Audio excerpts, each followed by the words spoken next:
Ladies and gentlemen, welcome to your daily dose of zombies news from the game and its community here on COD Zombies HQ.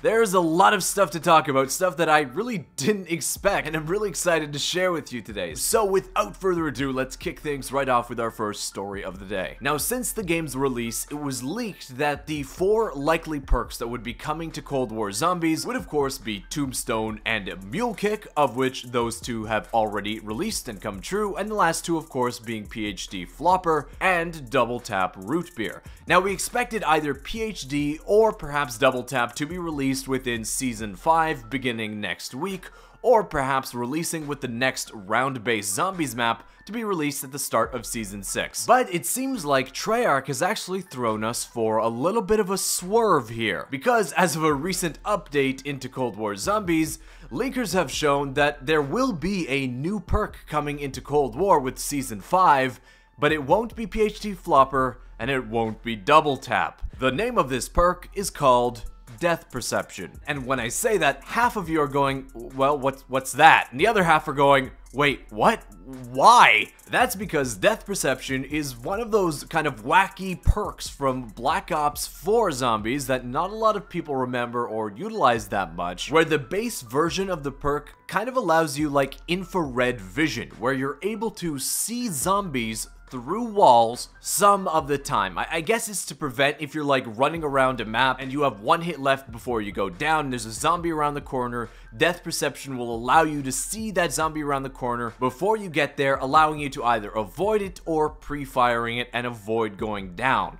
But it's not like a crazy useful perk. There was the modifier ability of Death Perception back in Black Ops 4 that allowed you to do more damage to mini-boss target critical damage areas. So with the tiered upgrade system here in Black Ops Cold War, I would expect that ability to do more damage to the critical areas of mini-boss zombies would be included as one of the upgrades. But just the ability to sometimes see zombies through walls and the ability to have a little bit more critical damage to boss zombies isn't really enough to make this like a crazy effective and interesting perk. But that of course is probably going to be remedied with the tiered upgrade system, and Treyarch might do as they have done for other perks, where they'll combine the effect of other perks into Death Perception to make it a little bit more effective. Maybe they'll do something like always highlighting the mini boss zombies on your screen so you can always tell where they are or something like that. But yeah, Death Perception, probably the last perk on everybody's list that they expected. That of course leaves the question,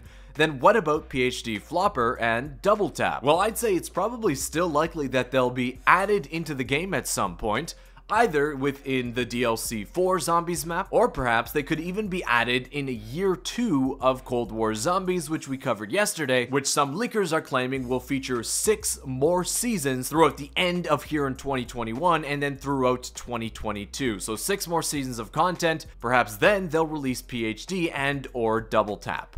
Next up, while it appears like we won't get one of the perks that was leaked since the games came out in Season 5, it appears like we will get something that's been leaked for over 10 months now, finally added into the game, and that's in the form of the new field upgrade entitled Lightning Lynx. And that's because today Treyarch updated their Twitter profile to this picture here, which is what everybody expects to be the logo for the Lightning Lynx field upgrade. And in terms of what we can expect Lightning Lynx to do, a lot of people are theorizing that it could have something to do with something like a Wonderwaff effect or a Deadwire effect, but I think the best guess for its effect so far comes from the original leaker, Nanakos, over on Twitter, who said this would be coming like 10 months ago, where he said about possibly the perk's effect. As far as Lightning Lynx goes, my best guess as to how it will work is when you activate it, it links zombies around you together. So anything you do to one zombie applies to all the other zombies that are linked to it, such as damage. So you do damage to one, and it also does damage to the rest, which to be honest is far more interesting and creative than just a regular Deadwire effect. So if this is in fact, or at least similar to the actual ability of Lightning Lynx, you kind of gotta give Treyarch props for it. In a game where we've kind of admonished Treyarch's creativity at times, damage linking feature of a field upgrade is really creative. Of course, we can't say how effective it'll be, especially compared to some of the more popular field upgrades like Frenzied Guard, Aether Shroud, and Ring of Fire, but perhaps once we get a look at what the upgrades for Lightning Links will be, then we can be a little bit more sure of where it fits on the field upgrade totem pole. Next up, yesterday Activision held their quarterly shareholders meeting, where amongst all of the expected damage control, they shared some interesting statistics saying that the total hours played in the COD universe in quarter 2 between April and July of this year was higher than that of the total hours played in COD in the entire year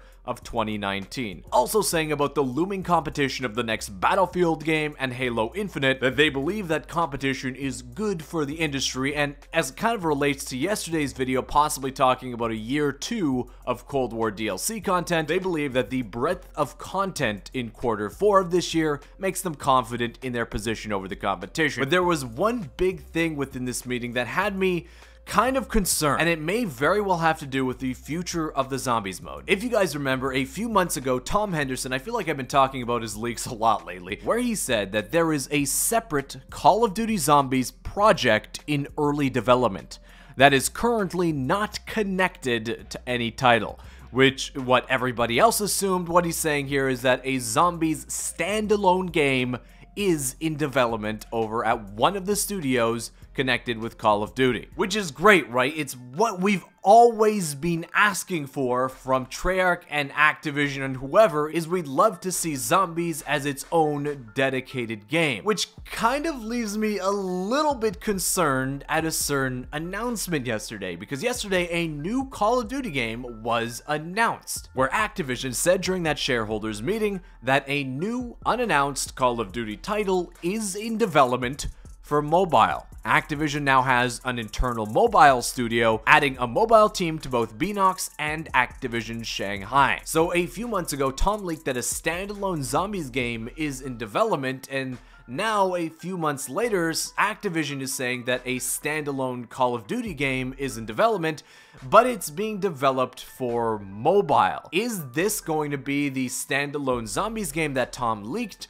Or is this just a separate Call of Duty related mobile project? Now let's say kind of like the worst case scenario, that it is going to be a game that's developed in part for mobile and that it is the standalone COD Zombies game. Activision did also say, probably related to that unannounced Call of Duty game, that there's an opportunity to connect a Call of Duty mobile experience with the main Call of Duty games on console and PC. So either they're referring to COD Mobile, which is already out and they're somehow going to connect it to the main series COD games, or they could be referring to that unannounced Call of Duty mobile game, which could be the Zombies standalone project that Tom leaked, perhaps being able to also be played on the PC and consoles, and or within a main series Call of Duty game within the future. I'm personally still kind of hoping that if we do get a Zombies standalone, that it will be kind of set on the main series consoles as well as on PC.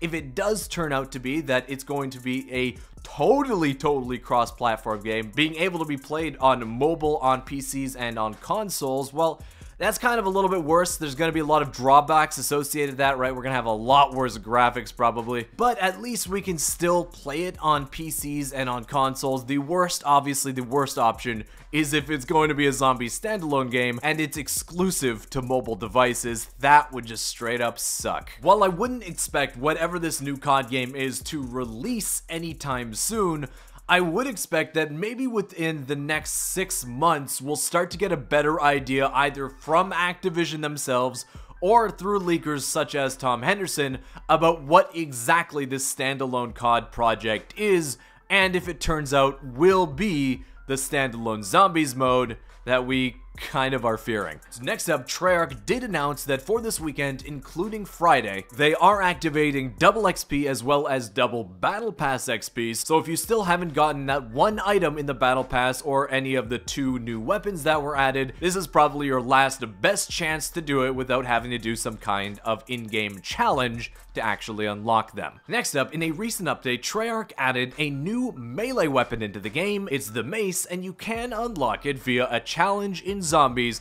then has you taking down a bunch of mini boss zombies with your own melee weapon. Now this could be kind of time consuming and hard, but a Reddit user has shown off what I think is a very quick and easy way to get this challenge completed to unlock your new weapon within Mauer der Toten. It requires you to get to the step of the main Easter egg in Mauer where you've got to deploy the Tempest traps. Well, you can grab 2 at a time, throw them down right where you get them, make sure you have upgraded Frenzied Guard activated, and then just go to town on those Tempests that spawn in. You can get like 6 to 7 of them each round with this method. You only need 50 in total. That means you should be able to get the challenge completed fairly quick and easily with this nice little strat. I also saw some people saying that they've used the Essence traps on Firebase Z to do this, but it is a little bit more annoying with the Mimics, which could grab you while you're trying to do a melee attack, compared to the Tempests, which don't have that effect and just slightly teleport around instead. But guys, that wraps up the news today. I hope you enjoyed it. If you did, consider leaving a thumbs up on the video, subscribe to the channel if you aren't already. I will say that while it will be disappointing if the standalone COD Zombies title is going to be a totally cross-platform game, right, able to be played on PCs, consoles, and mobile, wherever you can play that game, because of the drawbacks we talked about in this video, I'll happily take that compared to it being a mobile exclusive experience. I'd love to know your thoughts on that as well down in the comments, but I want to thank you again for watching, and I'll see you with another Zombies news video tomorrow. Peace.